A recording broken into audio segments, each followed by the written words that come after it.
Que a paz e a graça de nosso Senhor e Salvador Jesus Cristo seja sobre a sua vida. É com muito prazer, com muita alegria e satisfação que mais uma vez nós aqui estamos para mais uma videoaula da Escola Bíblica Dominical e juntos estudarmos a Palavra de Deus. Nós estamos estudando o segundo trimestre de 2019 da Escola Bíblica Dominical. Neste trimestre nós estamos estudando o tabernáculo, símbolos da obra redentora de Cristo. Quero pedir para você subscreva no meu canal. Visite também o nosso site www.moldado.com. No site você tem os vídeos, você tem uma mensagem escrita que introduz o tema de cada lição. Se você clicar no nome da lição, você tem acesso aos slides gratuitamente. Também nós temos disponível no nosso site os hinos que são indicados para serem cantados no assunto de cada lição. Se você clicar no nome do hino, você tem acesso ao áudio e à letra, para que você possa ensaiar e cantar com os irmãos na Escola Bíblica Dominical. Nós estamos estudando nesta semana o sacerdócio de Cristo e o Levítico. Dentro desse assunto, nós vamos estudar a escolha dos sacerdotes, que é o primeiro ponto da nossa lição, depois as vestes sacerdotais, o segundo ponto da nossa lição, e depois o terceiro ponto, o sacerdócio de Cristo. Nós vamos estudar esses assuntos e trazer subsídios importantíssimos para o enriquecimento da nossa aula de domingo. O plano eterno de Deus era restaurar a humanidade por meio de Jesus Cristo. Deus fez esta promessa quando Adão e Eva desobedeceram a Deus no jardim do Éden, caíram em pecado e perderam a comunhão que eles tinham com Deus. Agora Deus faz uma promessa de enviar Jesus Cristo e por meio de Jesus Cristo restaurar a comunhão que o homem havia perdido com ele. Jesus Cristo veio a esta terra e também fez uma promessa. Em Mateus 16 e 18 ele disse: eu edificarei a minha igreja. Paulo, escrevendo a sua carta aos Colossenses, capítulo 1, e o versículo de número 18, ele diz: e ele é a cabeça do corpo da igreja. Os sacerdotes foram escolhidos por Deus da tribo de Levi, mas ser da tribo de Levi não fazia de todo israelita um sacerdote.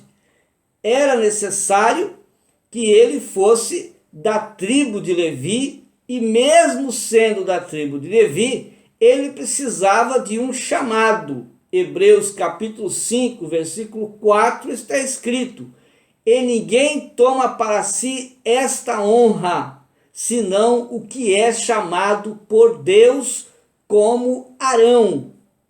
Então, não era necessário, ou seja, não era necessário apenas ser israelita, precisava ser israelita, precisava ser da tribo de Levi, e mesmo sendo da tribo de Levi, para exercer o sacerdócio, era necessário que ele tivesse um chamado. Assim somos nós na obra de Deus.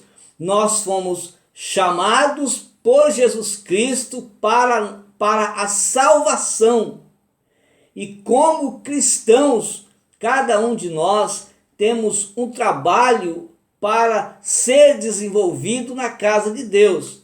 Nós vamos exercer esse trabalho no momento em que nós fomos chamados para exercer o trabalho a qual o Senhor tem para nós. É necessário uma espera. A lei mosaica distanciava o homem de Deus através dos sacerdotes, que eram mediadores e ensinadores da lei. Ora, Se o povo tinha quem o representava diante de Deus, não era então necessário que os homens, que os demais israelitas, que o povo israelita ficasse na presença de Deus. Não era como hoje. Hoje nós oramos a Deus, nós louvamos a Deus, nós adoramos a Deus. O momento em que nós quisermos adorar, nós adoramos. Se quisermos adorar o dia todo, o tempo todo, estamos sempre em adoração, em louvor, em oração a Deus. Os israelitas, eles estavam distantes, eles se distanciavam porque os sacerdotes o representavam diante de Deus. Eles eram os mediadores.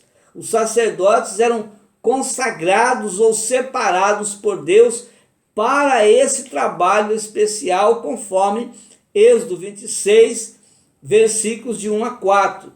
Em suas funções sacerdotais, eles usavam as suas vestes santas, porém, antes de exercer esse trabalho, eles passavam por uma purificação. Essa purificação era chamada de purificação cerimonial. Eram as ofertas, a unção, a aspersão do sangue. Os demais israelitas tinham trabalhos importantes na vida religiosa de Israel. Ou seja, os israelitas que eram da tribo de Levi, eles exerciam outras tarefas religiosas, mas nem todos eram sacerdotes. Para ser sacerdote, eles teriam que ter um chamado específico para esta função. O sacerdote, ele precisava ser da tribo de Levi, precisava ser israelita, precisava ser da tribo de Levi, mas eles precisavam também, para serem consagrados, precisavam serem fisicamente perfeitos, não poderiam ter nenhuma deformidade física e também não poderiam ter outras contaminações. Ainda que uma pessoa preenchesse todos os outros requisitos, mas fosse cega, fosse coxa ou fosse de algum modo deformada, não poderia atuar como sacerdote. A deficiência mais pesada entre os sacerdotes, para que eles então exercessem o ofício de representantes do povo de Israel, o que pesava mais era o pecado, porque só depois eles passavam por todos esses processos, mas depois de se purificarem dos seus pecados, então eles ministravam, eles oficializavam a favor do povo de Israel. Levíticos capítulo 16, versículos 30 e o versículo de número 33 diz-nos assim: porque naquele dia se fará expiação por vós para purificar-vos, e sereis purificados de todos os vossos pecados perante o Senhor. Assim fará expiação pelo santo santuário, também fará expiação pela tenda da congregação e pelo altar. Semelhantemente fará expiação pelos sacerdotes e por todo o povo da congregação. Agora, Jesus, ele é o sumo sacerdote perfeito e ele está edificando a sua igreja. Como sacerdote perfeito, Jesus está no tabernáculo celestial, exercendo a sua função. Jesus está, através do Espírito Santo, edificando a sua igreja, que a cada dia tem crescido em nome do Senhor Jesus Cristo. E enquanto o Senhor vai edificando a sua igreja, ele vai tornando essa igreja sacerdotes reais. Esses sacerdotes, a igreja, ela exerce um papel de sacerdócio. É o povo adquirido de Deus, que pertence a uma nação santa e que exerce também o seu sacerdócio, que apresenta o homem pecador a Deus. Quando nós, a igreja de Jesus, nós oramos, nós intercedemos, nós levamos homens aos pés de Cristo, nós estamos exercendo um sacerdócio real. O sistema de sacerdócio do Antigo Testamento era um tipo do futuro. Chegaria o tempo que o povo de Deus seria sacerdócio santo a fim de oferecer sacrifícios espirituais. Ou seja, nos dias de hoje, nós não oferecemos mais o sangue de animais. Os nossos sacrifícios são sacrifícios espirituais, não são sacrifícios materiais. Os nossos sacrifícios são espirituais. Nós oramos, nós louvamos, nós adoramos, nós glorificamos, nós cultuamos a Deus.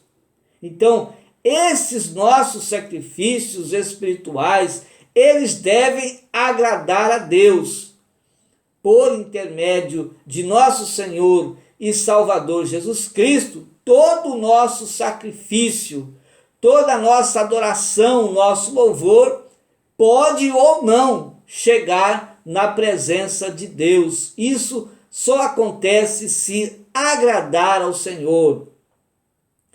Nesse dia vindouro, do qual toda a humanidade se dirigia, o sumo sacerdote perfeito, que é o nosso Senhor Jesus Cristo, que havia de vir, não teria de oferecer um sacrifício por si. Ele não tinha pecado algum. Então, primeiro, Jesus não tinha que oferecer nenhum sacrifício por ele mesmo, assim como os sacerdotes faziam para então continuar o trabalho de intercessão pela nação de Israel. Jesus Cristo não tinha pecado, então ele não tinha que oferecer um sacrifício para ele mesmo. Ele também não tinha pecado, então não repetiria também oferta nenhuma. Por quê? Porque ele era a oferta de santificação. Ele era a oferta por nós. Hebreus 9,14 diz assim: quanto mais o sangue de Cristo, que pelo Espírito Eterno se ofereceu a si mesmo imaculado a Deus, purificará as vossas consciências das obras mortas, para servirdes ao Deus vivo. Então, o sangue de Jesus, ele é o único. O sangue de Jesus, o único cordeiro, tiraria o pecado do mundo. Hebreus 9,12 diz: nem por sangue de bodes e bezerros, mas por seu próprio sangue ele entrou uma vez no santuário, havendo efetuado então uma eterna redenção. Pelo sangue de Jesus Cristo, os nossos pecados são tirados da nossa vida. O sangue de Jesus nos purifica de todo pecado, e todo homem que se achega a Deus, buscando o perdão de Deus, se arrependendo dos seus pecados, o sangue de Jesus, ele não apenas cobre, como era feito com os sacrifícios no Antigo Testamento, mas o sangue de Jesus tira o pecado do homem. As vestes sacerdotais, vamos falar sobre a vestimenta sacerdotal para o serviço. As vestes sacerdotais eram exclusivas para o serviço sagrado. Êxodo capítulo 28, versículo 3 e o versículo 41 diz assim: falarás também a todos os que são sábios de coração, a quem eu tenho enchido do espírito da sabedoria, que façam vestes a Arão, para santificá-lo, para que me administre o ofício sacerdotal. e vestirás com elas a Arão, teu irmão, e também seus filhos, e os ungirás e consagrarás, e os santificarás para que me administrem o sacerdócio. O tabernáculo, ele representa, o tabernáculo lá no Antigo Testamento era a presença de Deus no meio do povo de Israel, representando Cristo, a presença de Deus na nossa vida. Então Cristo, ele é o único meio pelo qual Deus habita no meio dos pecadores, porque nós somos pecadores arrependidos dos nossos pecados, e todos aqueles que se arrependem dos seus pecados, que pedem perdão ao Senhor, Cristo habita na sua vida. As vestes, elas nos ensinam de Cristo, elas nos ensinam o ofício do único mediador entre Deus e o homem. Cada peça dessas vestes manifesta a glória de Cristo e nos ensina com a sua pessoa. E seus atributos são adornos diante de Deus na sua obra redentora. Então nós vamos ver. Cada peça vai nos ensinar sobre a pessoa de Cristo. Os detalhes desta peça, que vai trazer o ornamento, vai então manifestar a glória de Deus, a obra redentora de Deus na vida do pecador que se arrepende dos seus pecados. Então as vestes ela é composta do peitoral, do éfode com o urim e o tumim e as pedras de engaste, o manto, a túnica bordada com os calções e o cinto, e a mitra com sua lâmina de ouro e as tiaras. As vestes dos sacerdotes eram de ouro. Por que as vestes eram de ouro? Devido às pedras de engaste que estava no éfode. Por isso, as vestes dos sacerdotes eram de ouro. Aí tinha as cores, o azul, a púrpura, o carmesim e o linho fino branco. O ouro representava a divindade de Cristo. Todo o ouro que estava nas vestes sacerdotal representava a divindade de Cristo. A cor azul apontava para o fato que Cristo é dos céus. A púrpura lembra-nos dos reis, e Jesus ele é o rei dos reis. O carmesim manifesta a humilhação de Cristo, ou seja, tudo que Cristo sofreu por nós. O linho branco torcido, ele nos ensina a justiça e a pureza que Jesus Cristo trouxe ao homem pecador e assim justificá-lo diante de Deus. O éfode era a parte exterior, a última peça das vestes sacerdotais. Era comum entre os sacerdotes o éfode. Veja que Samuel, ainda jovem, vestiu um éfode de linho, e o sumo sacerdote usava o éfode, mas com outras peças valiosas, com materiais preciosos. O éfode representava a divindade de Cristo porque tinha o ouro. A origem de Cristo na cor azul porque Cristo é dos céus. A cor púrpura então representa a realeza. Jesus Cristo é o Rei dos Reis. O carmesim, a sua humilhação na morte, tudo que ele sofreu por nós. O linho branco também representava a justiça e a pureza de nosso Senhor. Mesmo sendo o peitoral e as pedras de engaste citado primeiro na lista, o éfode é descrito primeiro. O ofício sacerdotal cuida da aproximação do pecador arrependido a Deus e também aproxima aqueles que estão em comunhão com Deus a cada dia mais, ou seja, os pecadores que são perdoados. Então veja aqui, o ofício sacerdotal, ele cuida que os homens pecadores se arrependam dos seus pecados, e aqueles que já têm os seus pecados perdoados se aproximem a cada dia mais de Deus. Veja que interessante é o trabalho sacerdotal.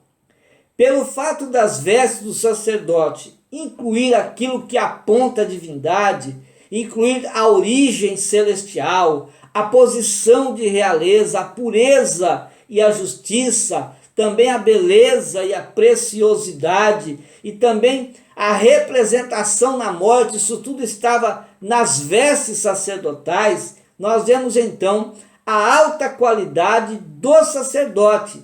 Esta qualidade do sacerdote, ela é ensinada. Toda a sua consagração e também as suas vestes, ela tem ensinos valiosos devido ao valor, devido também o filtro, a consagração, tudo que era exigido para que fosse um sacerdote. Isso tudo nos traz um ensino, uma lição, e nós o temos aprendido e devemos colocar em prática na nossa vida.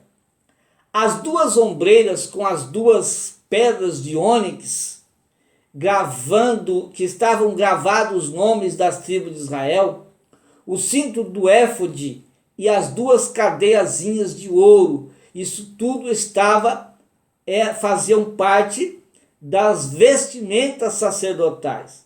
O propósito das duas ombreiras era unir o éfode e levar o nome dos filhos de Israel diante do Senhor para memória do Senhor. Então veja que havia duas ombreiras. Cada ombreira tinha uma pedra de ônix. Nessas pedras estavam gravados de um lado 6 tribos, de outro lado as outras 6 tribos de Israel. O profeta Isaías, quando escreveu o seu livro, no capítulo 9, versículo 6, ele diz que o principado estava sobre os seus ombros. Ele apresenta-nos diante de si, ou seja, nós vemos aqui Jesus Cristo se apresentando como o nosso representante. E diante de Deus, Jesus Cristo é o nosso único mediador. Ele vai apresentar a Deus uma igreja gloriosa, sem mácula, sem ruga, gloriosa, não tinha nada que, não haverá nada que manche, e não tem nada que manche a igreja. Mas essa igreja, ela é santa e ela é irrepreensível, conforme Paulo escreveu na sua carta aos Efésios, capítulo 5, versículos 25 a 27. Nós temos aqui então, quando a ombreira com as pedras de ônix vai unir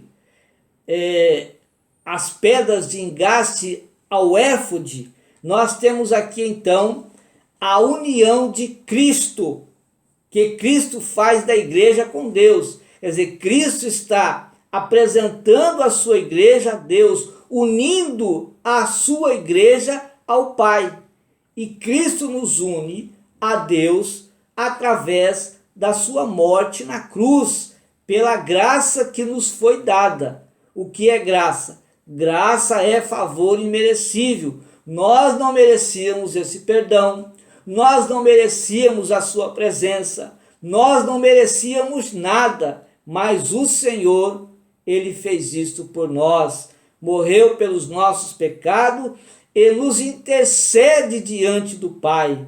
Ele é o nosso único advogado, Ele é o único mediador, ele é o intercessor e ele é aquele que está edificando para Deus uma igreja gloriosa, sem rugas, sem máculas, enfim, é a igreja do Senhor. O peitoral e as suas pedras de engaste está em Êxodo capítulo 28, versículo 15 a 29. As vestes do sumo sacerdote são para glória e para ornamento. A primeira parte das vestes mencionadas é o peitoral, que continha as pedras de engaste. Então, isso é chamado de peitoral, eram as pedras de engaste. Junto ao peitoral também estava ali as ombreiras e as pedras de ônix. O peitoral, com suas 12 pedras de engaste, era a parte primordial e também era a parte mais cara de todas as vestes. De todas as outras peças, o peitoral era a mais cara. As outras partes das vestes eram secundárias, dando base para o peitoral. Então, todas as outras peças davam base para a última peça, que era o peitoral, que estava por cima do éfode. As pedras de engaste simbolizam a preciosidade dos cristãos a Deus por Cristo. Malaquias, no capítulo 3, o versículo 17, está escrito: eles serão meus, diz o Senhor dos Exércitos, naqueles dias eles serão joias para mim. As 12 pedras que estavam ali no peitoral eram o sárdio, o topázio, o carbúnculo, a esmeralda, o safiro, o diamante, o jacinto, a ágata, a ametista, o berilo, o ônix e também o jaspe. Representavam as 12 tribos de Israel. As pedras de engaste estando no peitoral e o peitoral estando sobre o coração do sumo sacerdote, é a segurança do relacionamento de Deus por seu povo em Cristo. Então, nós estamos seguros. Nós estamos seguros porque Cristo, ele nos apresenta diante de Deus. Jesus nos deu esta segurança, tanto do perdão, quanto da nossa salvação. Ele nos perdoou, morrendo na cruz por nossos pecados. E quando ele ressuscitou, ele nos garantiu a salvação, nos garantiu vida eterna. E agora nós aguardamos por este glorioso acontecimento, quando o Senhor manifestará no céu a sua glória, e então aqueles que morreram em Cristo ressuscitarão primeiro, e aqueles que estiverem vivos serão transformados e arrebatados para estar com o Senhor para sempre.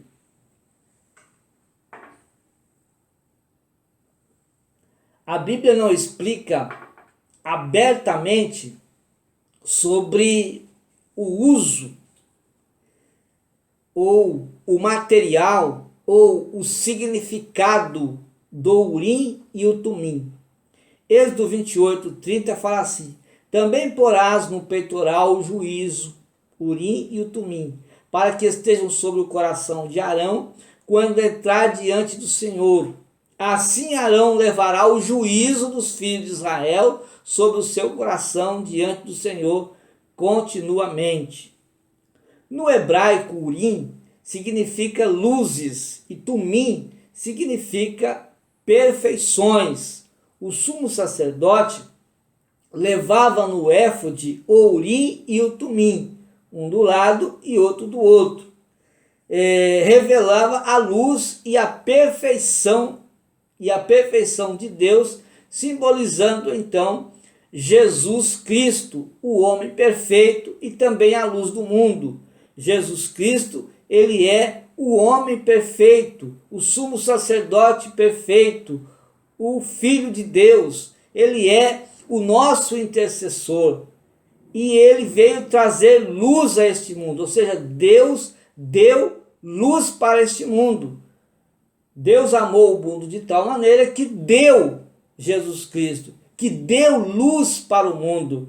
E Jesus confirmou isso em João 12,46, quando ele disse: eu sou a luz deste mundo, e todos que me seguem não estarão em trevas.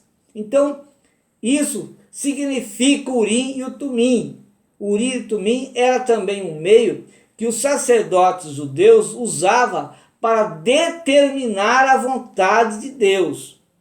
Mas isso somente acontecia em ocasiões importantes, mais especiais. Então o sacerdote recorria ao Urim e Tumim. A Bíblia não descreve muito, não detalha muito sobre o Urim e Tumim.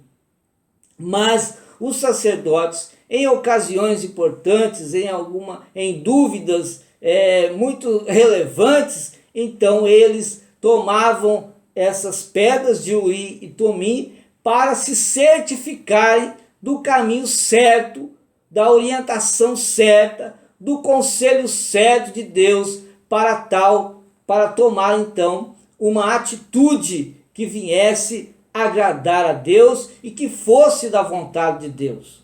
Hoje, nas decisões que temos que tomar, nós não precisamos de Urim e Tumim.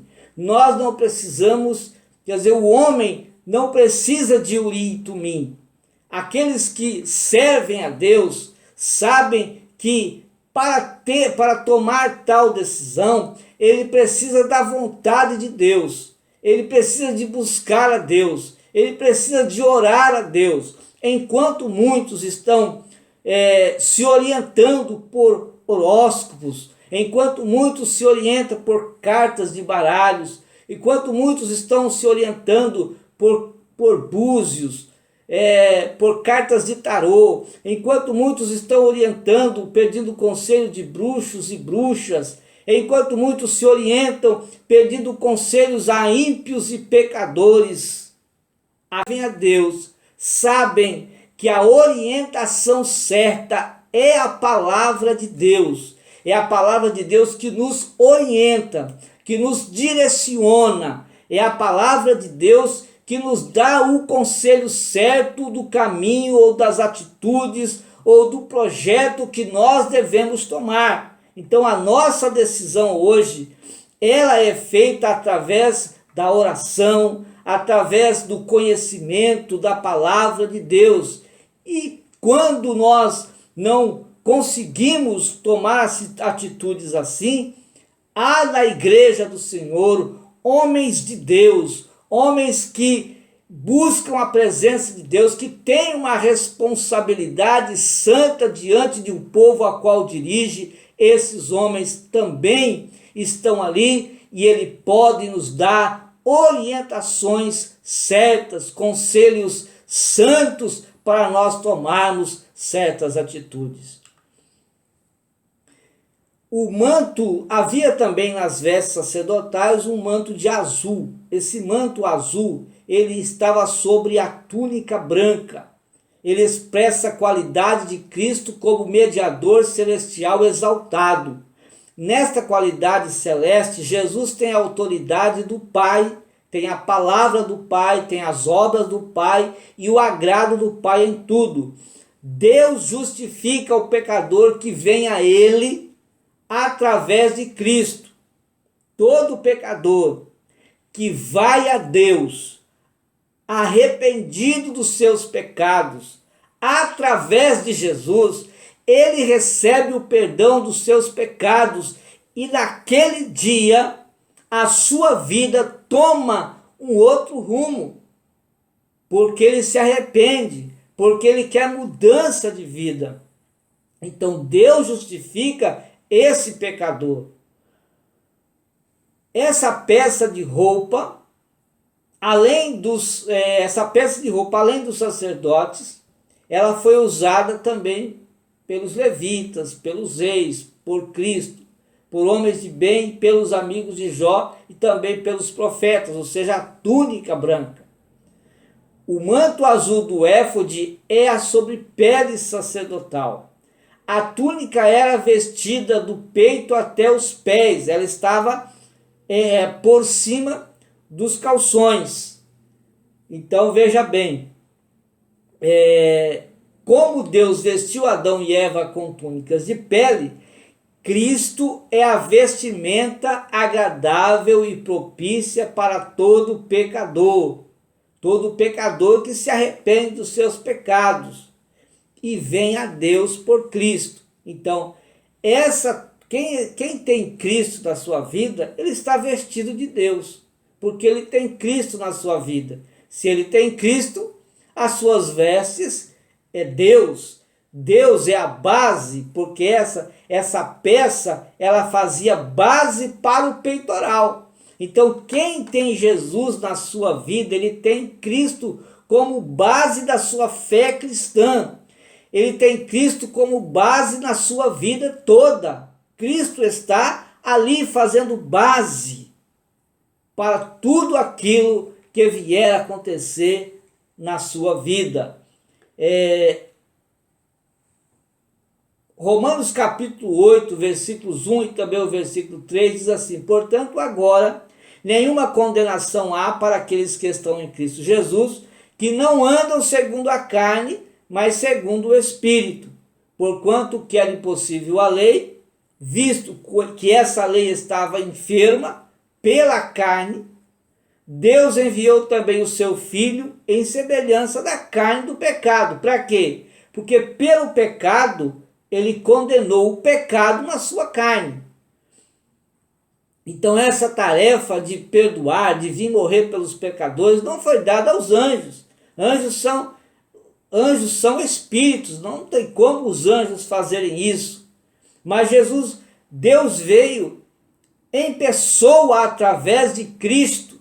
E ele então, em carne, em semelhança da carne, pelo pecado, ele condenou o pecado na sua própria carne, porque ele nunca pecou. Mesmo sendo em carne, ele não pecou.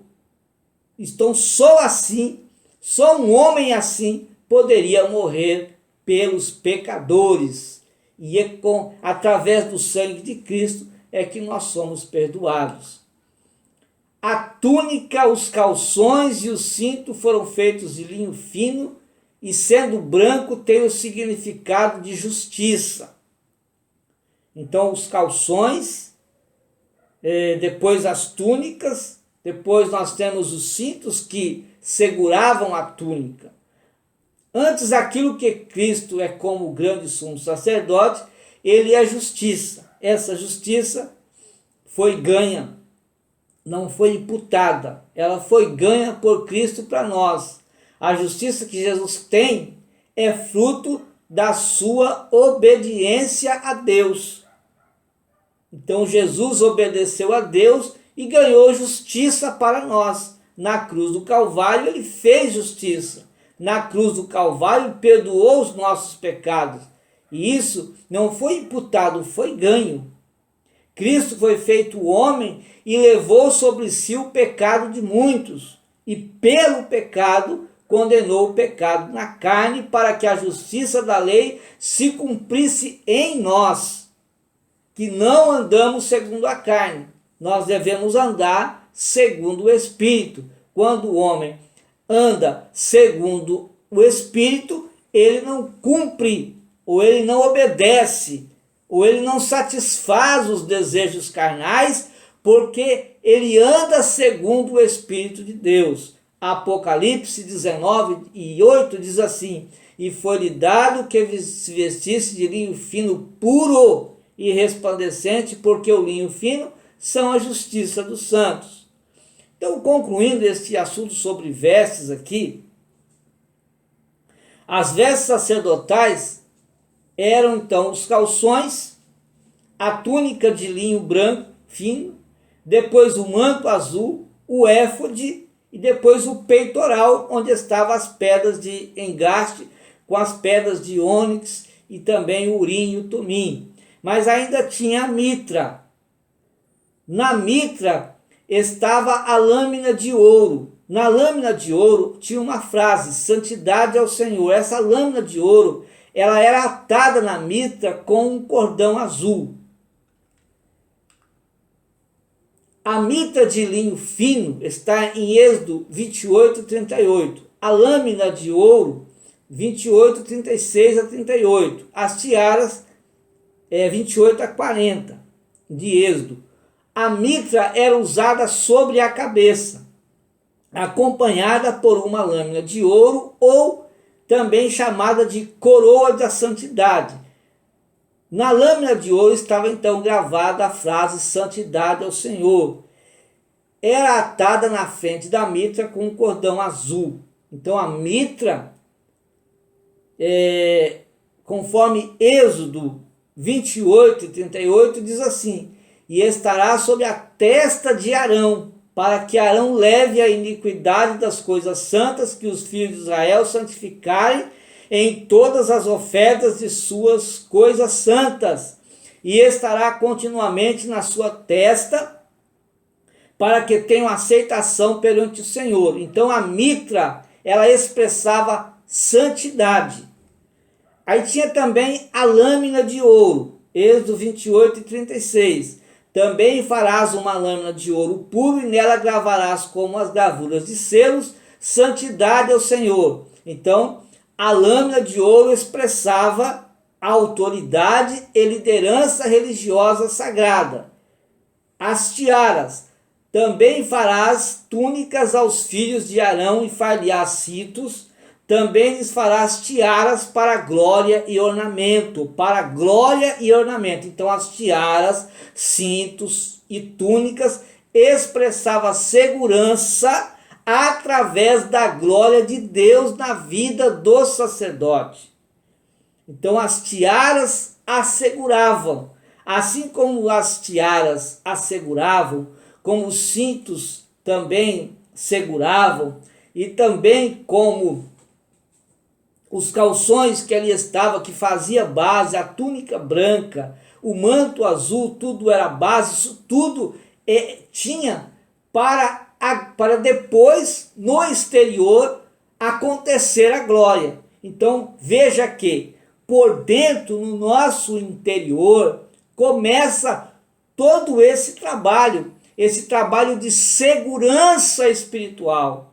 Nós somos seguros espirituais, estamos assegurados espiritualmente, porque nós sentimos e sabemos que somos perdoados os nossos pecados.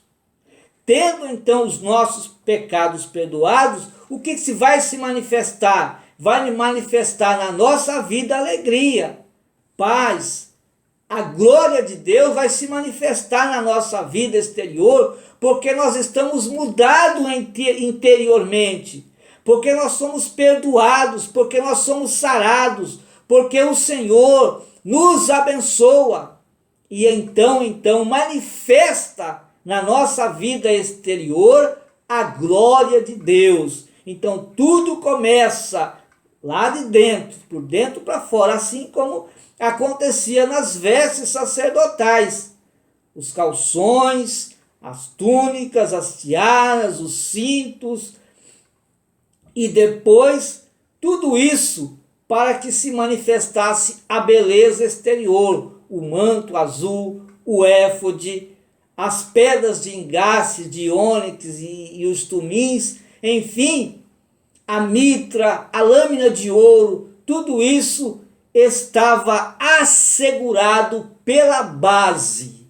Assim, a glória de Deus, ela se manifesta na nossa vida, porque nós estamos perdoados e nós vivemos em uma vida salva, alegre e feliz na presença do Senhor.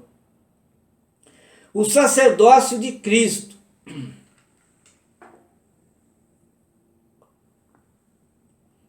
O escritor aos Hebreus declara que Jesus é o sumo sacerdote. Hebreus 3:1 diz: por isso, irmãos santos, participantes da vocação celestial, considerai a Jesus Cristo apóstolo e sumo sacerdote da nossa confissão. O profeta Zacarias também predisse que Jesus seria rei e sacerdote. Zacarias 6, 12 e 13. E fala-lhe dizendo: assim diz o Senhor dos Exércitos, Eis aqui o homem cujo nome é Renovo, ele brotará do seu lugar, edificará o templo do Senhor, ele mesmo edificará o templo do Senhor, e ele levará a glória, assentar-se-á no seu trono e dominará, e será sacerdote do seu trono, e conselho de paz haverá entre os ofícios. Jesus nasceu judeu, descendente de Davi, da linhagem da tribo de Judá. Mas Deus escolheu os descendentes de Levi para serem sacerdotes. No entanto, Jesus era da tribo de Judá, não era da tribo de Levi. Como Jesus, então, era um sacerdote. Jesus, vivendo sob a lei de Moisés, poderia ser rei, porque era da tribo real de Judá, da descendência de Davi. Foi o que Pedro pregou do Antigo Testamento em Atos 2, 29 e 30. Homens e irmãos, seja-me lícito dizer-vos livremente acerca do patriarca Davi, que ele morreu e foi sepultado, entre nós está até hoje a sua sepultura. Sendo, pois, ele profeta, e sabendo que Deus lhe havia prometido com juramento que do fruto de seus lombos, segundo a carne, levantaria o Cristo para assentar sobre o seu trono. Então, Jesus, ele poderia ser rei, porque ele era da tribo de Judá. Mas e sacerdote, se ele não era da tribo de Levi? Jesus não poderia ser um sacerdote segundo a lei de Moisés, porque não era da tribo de Levi. O escritor aos Hebreus afirma que Jesus era o sumo sacerdote segundo uma ordem diferente, não segundo a ordem de Arão, não segundo a tribo de Levi, mas segundo a ordem de Melquisedeque. E Melquisedeque, ele é citado lá em Gênesis. Veja bem como diz, como também diz no outro lugar, tu és sacerdote eterno, segundo a ordem de Melquisedeque, Hebreus 5,6, Hebreus 5,10, chamado por Deus sumo sacerdote, segundo a ordem de Melquisedeque, Hebreus 6,20, onde Jesus, nosso percussor, entrou por nós, feito eternamente sumo sacerdote, segundo a ordem de Melquisedeque, Hebreus 7, 11 a 14. Se, portanto, a perfeição houvera sido mediante o sacerdócio levítico, que necessidade haveria ainda de que se levantasse outro sacerdote, segundo a ordem de Melquisedeque, e que não fosse contado segundo a ordem de Arão, porque aquele de quem são ditas estas coisas pertence a outra tribo, da qual ninguém prestou serviço ao altar, a tribo de Judá. Pois é evidente que nosso Senhor procedeu de Judá, tribo a qual Moisés nunca atribuiu sacerdotes.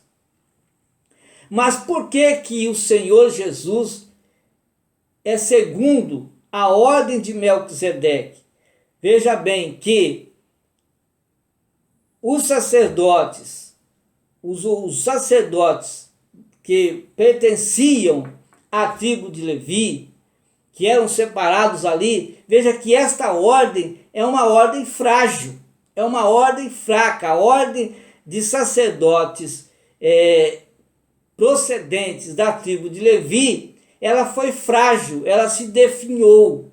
Mas da ordem de Melquisedeque, não. Ela era mais forte.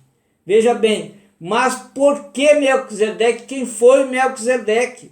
O escritor dos Hebreus nota que ele foi tanto sacerdote como rei de Salém. Ou seja, Melquisedeque, um título, Salém, uma cidade. O que significa Melquisedeque? Significa rei de paz, significa rei de justiça. E o que significa Salém? Cidade de paz. Então, veja bem que é mais forte. A antiga Salém, cujo nome em hebraico significa paz, é identificada com a Jerusalém atual.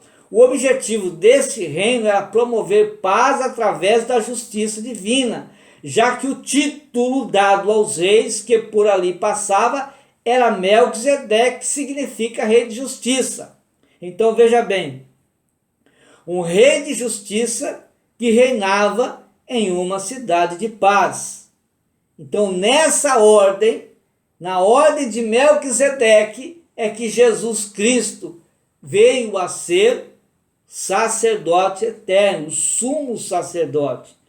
Melquisedeque era o rei de Salém e sacerdote do Deus Altíssimo. É citado apenas 2 vezes no Antigo Testamento. Ele é um tipo de Cristo. Ele era maior do que Abraão, pois Abraão entregou os dízimos a Melquisedeque. Sacerdote levítico conforme 110:4 de Salmos. Nada sabemos sobre a sua linhagem e sua morte. Então, Melquisedeque, ele aparece como uma figura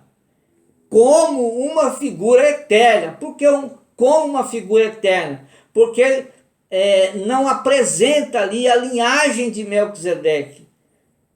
Não apresenta seus princípios, se ele tinha família. Ele simplesmente aparece e desaparece, sem começo de vida e sem fim. Assim, é eterno, assim como Jesus. Jesus não tem também princípio e nem fim de vida, porque ele é eterno, ele é o princípio. Então, ele não foi criado como os anjos. Os anjos não são eternos, porque os anjos, eles foram criados assim como nós que fomos criados. Jesus Cristo é eterno, Deus é eterno, o Espírito Santo é eterno, porque não foram criados.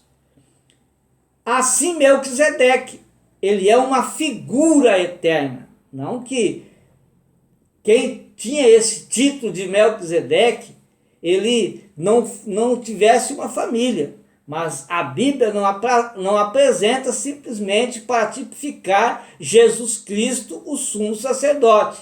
E Melquisedeque, rei de Salém, trouxe pão e vinho, e era esse sacerdote do Deus Altíssimo.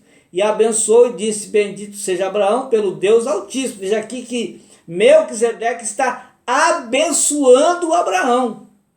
Abraão está recebendo bênção de Melquisedeque, que era o sacerdote do Deus Altíssimo. É assim que a Bíblia apresenta Melquisedeque. Olha lá: bendito seja Abraão pelo Deus Altíssimo, o possuidor dos céus e da terra, e bendito seja o Deus Altíssimo que entregou os teus inimigos nas tuas mãos. E Abraão então vai aqui dar o dízimo de tudo que ele tinha a Melquisedeque. Porque este Melquisedeque, Hebreus 7:1, porque esse Melquisedeque, que era rei de Salém, sacerdote do Deus Altíssimo, e que saiu ao encontro de Abraão quando ele regressava da matança dos reis e o abençoou. Se nós lermos Hebreus capítulo 7, versículos de 1 a 3, só nesses 3 versículos não é necessário nenhuma explicação. Se você ler esses 3 versículos e ler Gênesis 14, 8 a 20, a Bíblia vai estar explicando a própria Bíblia. Porque esse Melquisedeque, rei de Salém, sacerdote do Deus Altíssimo, que saiu ao encontro de Abraão quando voltava de matança dos reis e o abençoou, para o qual também Abraão separou o dízimo de tudo. Primeiramente, se interpreta rei de justiça, depois também é rei de Salém, ou seja, ele é rei de paz, porque ele era rei de justiça em uma cidade de paz. Salém significa paz. Agora o versículo 3, sem pai, sem mãe, sem genealogia, que não teve princípio de dias, nem fim de existência, entretanto, feito semelhante ao Filho de Deus, sem pai, sem mãe, nem princípio de dias e nem fim de existência, permanece sacerdote perpetuamente. Aqui diz de Cristo, Filho de Deus, que permanece sacerdote perpetuamente. Mas Melquisedeque era um tipo de Cristo, justamente por isso. Então, ele era tipo de Cristo. o escritor aos Hebreus relata que esta personagem não tinha genealogia. E aqui nós vamos ver que Jesus também aparece sem genealogia. Em alguns textos da Bíblia Sagrada, nós vamos ver Jesus Cristo desconsiderando. Não que Jesus Cristo estava aqui desprezando, não. Desconsiderar não é o mesmo que desprezar. Jesus não estava desprezando a sua mãe. Em alguns textos, Jesus, para provar a sua divindade e que ele era Deus, então ele vai desconsiderar o fato de que Maria não viesse ser sua mãe. Mas não que ele a desprezasse como mãe, não. Ele apenas desconsiderou em alguns textos da Bíblia Sagrada, conforme Marcos, capítulo 3, versículos 33 a 35, e ele respondeu dizendo: quem é minha mãe e meus irmãos? E olhando em redor para os que estavam assentados junto dele, disse: eis aqui minha mãe e meus irmãos. Porquanto qualquer que fizer a vontade do meu Pai que está no céu, esse é meu irmão e minha mãe e meus irmãos. Também quando ele estava na cruz, antes de morrer nos seus últimos suspiros de vida terrena, Jesus então estava ali a sua mãe e estava também João, o discípulo que o amava. E Jesus vai dizer: mulher, eis aí teu filho, e vai dizer para o discípulo: eis aí tua mãe. Daquela hora em diante, o discípulo recebeu em sua casa. Então nós vemos que Jesus Cristo, nesses textos, dizendo que ele é Deus. E por quê? Porque Jesus também, espiritualmente, ele não tinha genealogia, não tinha princípio de vida, não tinha família. Não, ele é o Filho de Deus. Então, sem princípio de dias e nem de vida, assim era Melquisedeque, semelhante ao Filho de Deus, sem princípio de dias nem de vida. José não era pai de Jesus, ele adotou Jesus Cristo como seu filho. Jesus Cristo é Deus, ele é o princípio da vida eterna, princípio de todas as coisas e fim de tudo. João 17,3, ele diz isso, ele fala que a vida eterna é esta. O que é a vida eterna? É esta: que conheçam a Deus como o único Deus verdadeiro e conhecessem a ele, Jesus Cristo, a quem Deus havia enviado. Em Apocalipse 1:8, ele vai falar sobre isso, que ele é o princípio e o fim. Ele diz: eu sou o alfa e o ômega, o princípio e o fim, diz o Senhor. Aquele que era, aquele que é e aquele que há de vir, o Todo-Poderoso. Para entendermos melhor, Melquisedeque era rei de justiça por interpretação. Então ele era, o seu nome Melquisedeque significa rei de justiça. Rei de Salém, que é rei de paz. Isaías profetizou que um menino vos nasceu, um filho se vos deu. E esse menino que viria nascer seria chamado então Príncipe da Paz. Veja que Isaías, no capítulo 11, versículos 1, 4 e 5, vai falar sobre o significado dessa justiça. Porque brotará um rebento do tronco de Jessé, e das suas raízes um renovo frutificará, Jesus Cristo. Mas julgará com justiça os pobres, e repreenderá com equidade os mansos da terra, e ferirá a terra com a vara de sua boca, e com o sopro dos seus lábios matará o ímpio. E a justiça será o cinto dos seus lombos, e a fidelidade o cinto dos seus rins. Então Jesus, ele é a paz, é o príncipe da paz, ele nos traz paz, ele nos enche de paz. João 14, 27, antes de Jesus ascender aos céus, ele disse: deixo-vos a paz, a minha paz eu vos dou, não vou lá dou como o mundo a dá. Não se turbe o vosso coração, nem se atemorize, porque ele é a paz. Jesus reinará 1000 anos e o seu reinado há de ser e vai ser um reinado de paz. Isso vai acontecer no milênio.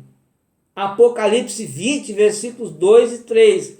Ele prendeu o dragão, a antiga serpente, que é o diabo e Satanás, amarrou por 1000 anos e lançou no abismo e ali encerrou, e pôs sobre ele para que não mais engane as nações até que os 1000 anos se acabem.